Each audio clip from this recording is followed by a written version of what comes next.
We're here at Green Door Art Gallery, and we're looking at our newest exhibit, Finding Flow, Immersed in the Act of Creating. This exhibit is about the flow state that artists get themselves into when they are deeply involved in what they're creating. And the exhibit works on several levels in that not only is it about the psychological state that they get into, but it's also about the techniques that they use and the emotions that flow into the work that they're doing. In this exhibit, we're featuring 5 artists. The first one is Angela Fromme. Her work features some beautiful portraits, and they're acrylic paintings that feature a lot of flowing lines and techniques that use dripping and flowing loose acrylic paints. Our next artist is Gary Lang. Gary works in acrylic paints with an alcohol resist technique.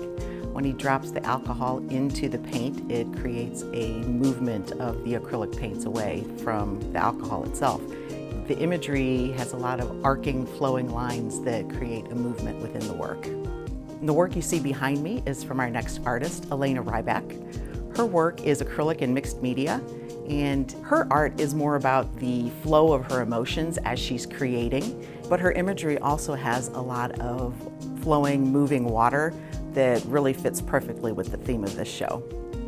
Our next artist is jeweler Joe Bovacanti. And what's interesting about his work and how it fits the theme of this show is that a lot of the stones have imagery that evokes the ocean, waterfalls, and there's one particular piece that is petrified palm root, which naturally creates the shape of the yin-yang symbol, which is about a flow of energy.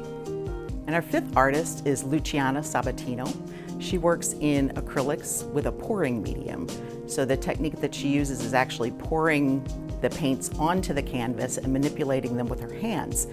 But she has a medical condition called multiple sclerosis, which creates a lot of pain and other symptoms. But when she is in the act of creating, she gets into such a deep flow state that all of the pain and symptoms disappear while she's creating. The flow state is something that's really common to a lot of artists in their creative process, but it's not often the focus of an exhibit. And because it's so common to artists in their creative practice, we are really excited to be able to explore it in this show. We hope that you'll be able to come see our exhibit, Finding Flow, which runs through December 30th here at Green Door Art Gallery. For more information, please visit our website at greendoorartgallery.com.